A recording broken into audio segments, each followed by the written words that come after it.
Bago sa saksi, nagkasunog sa isang residential area sa Tondo, Maynila ngayong gabi. Mabilis kumalat ang apoy dahil gawa sa light materials ang mga bahay. Saksila, si Jamie Santos. Jamie? Pia, sumiklab ang sunog sa isang residential area dito nga sa Tondo, Maynila na mabilis lumakas at umabot sa third alarm.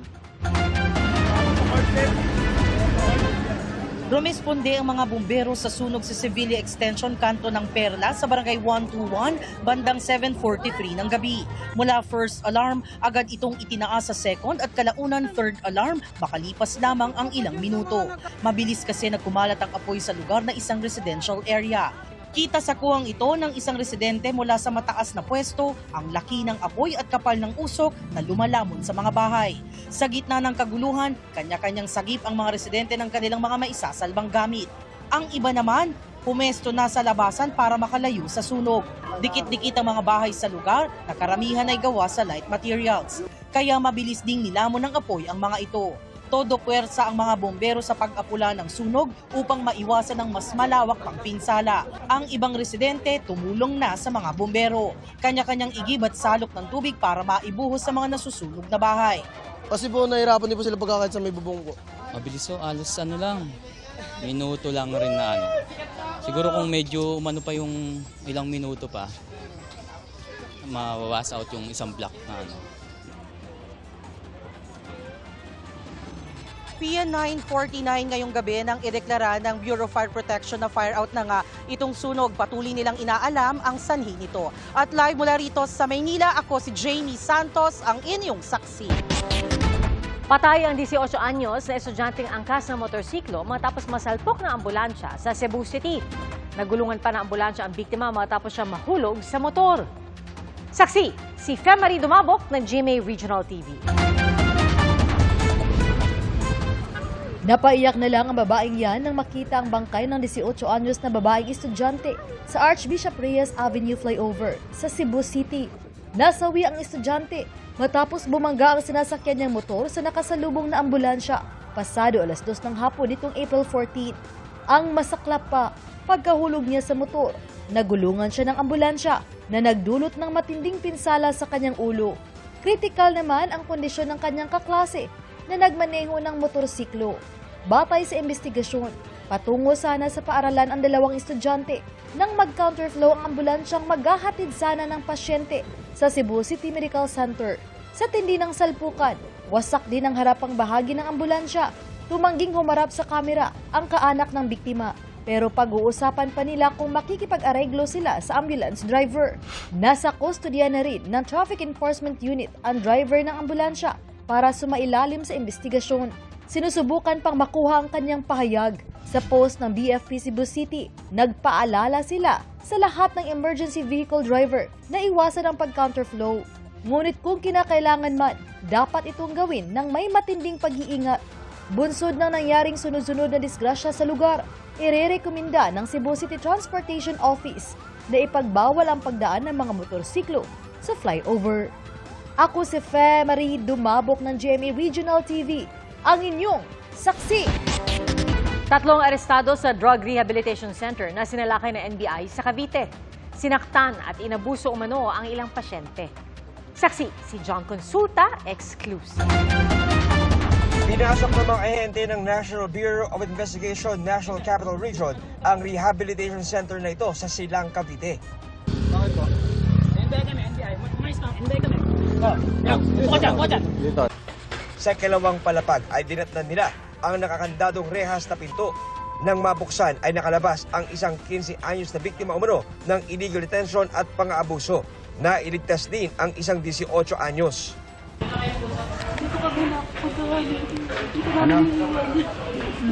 Emosyonal ang kanyang ina sa kanilang pagkikita. Galit na galit din ito sa mga namamahala ng rehab. May sakit pa po siya. 3 araw may sakit, hindi niyo pinatay mo ng gamot. Ano ba yung totoo? Sinabi na. Sumbong ng complainant sa NBI. Nagparehab yung bata. After rehab, sa tingin nila mukhang magaling na, they want to go out of the rehabilitation. Hindi sila pinapalabas. Ayaw palabasin at according to the owner ng rehabilitation center, kailangan pa ng court order or any official release. After some time, binubugbog na yung bata. So, kailangan aksyonan na kasi nagsasuffer na yung bata at dumadaig na. Sa isang punto, positibong itinuro ng isang pasyente ang nananakit sa kanya. Sino dyan? Pero nadiskubre ng NBI na may mas matindi pang pinagdadaanan ang ilan sa mga sinakit nila kagabi sa rehab center. Nakakagulat, hindi lang pala illegal detention, kundi may mga sexual abuse na ginagawa. Kumbaga sa batas, aggravating yung circumstance kasi pinagtiwala sa iyo ng mga magulang na magiging maayos, babalik sa maayos na landas yung mga anak.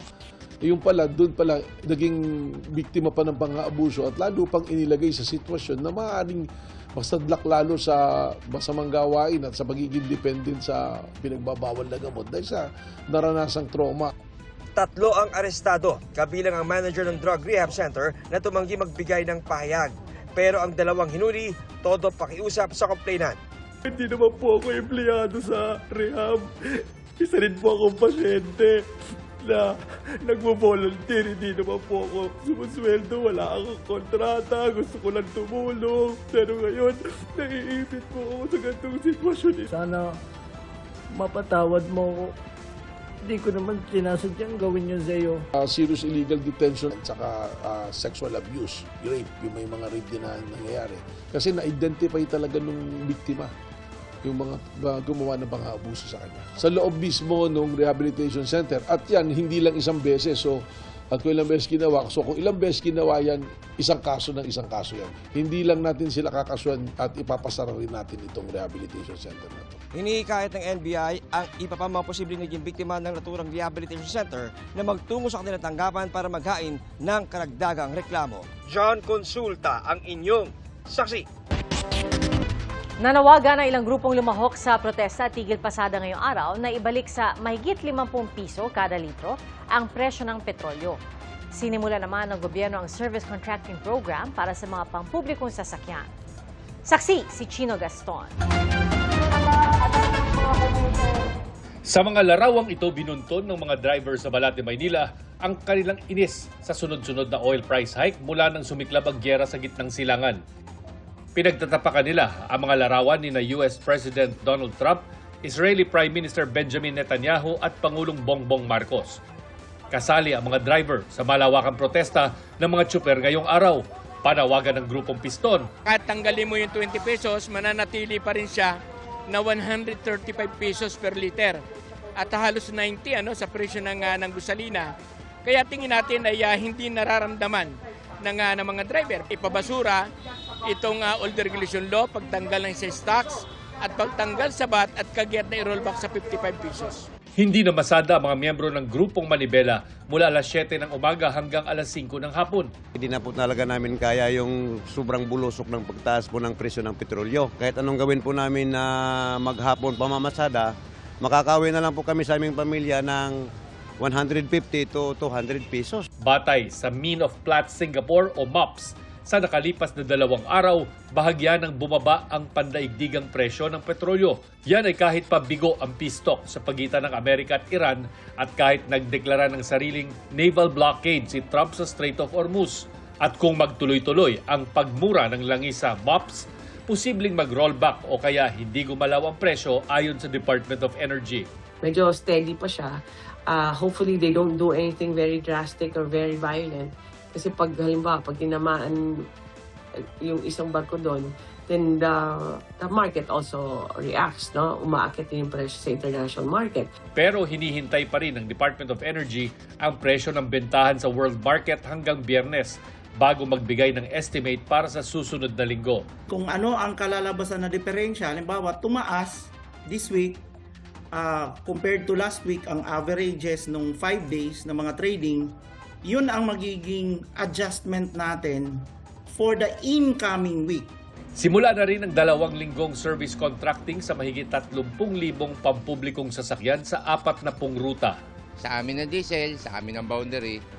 Kaya malaking tulong yung service contracting program na yan. Dahil kung sakaling ma-short man kami sa pan-diesel, meron kami may tatapal. Babayaran ng gobyerno ang bawat jeepney o UV Express ng 30 hanggang 40 pesos sa bawat kilometrong biyahe nila. 82 hanggang 100 pesos per kilometer naman sa bus. Pero ang jeepney driver na si Cleofas hindi kasama sa service contracting. Wala po kasi nag-info sa amin na may programa na gano'n ng gobyerno. Pero kung mayroon, willing kaming sumama sa gano'ng mga programa ng gobyerno dahil siyempre extra income yan eh. Sabi ng LTFRB, bukas pa ang registration. Mag-log on lang sa kanilang website. Hindi na rin required ang GPS devices na dagdag pa sa gastusin ng mga driver. Sa halip, gagamit na lang ng QR code system ang LTFRB. For this program talaga to be successful, we need the help of LGUs. Anong ibig sabihin nito? Sana yung LGU natin may implement their own service contracting program. Kasi they know their routes more. Pampagulo lang at mag-aaway-away lang yung mga nakasama doon sa hindi nakasama doon sa service contracting program. Sa mga gumagamit naman ng LPG, sa Biyernes malalaman kung magkano ang rollback ayon kay Arnel T ng LPG Marketers Association. May tiyak ng 3 pisong bawas presyo kada kilo ng LPG o 33 pesos rollback kada 11 kilogram na tangke dahil sa pagtanggal ng Pangulo sa excise tax sa LPG. Pero ang pinal na presyuhan ay depende sa presyo sa world market. Na-expect namin is downward. Pero ang exact price, hindi pa po namin nako-compute because kailangan po namin hintayin yung 3 araw from the time na nagkaroon ng reduction ng diesel and gasoline. Ako si Chino Gaston, ang inyong saksi.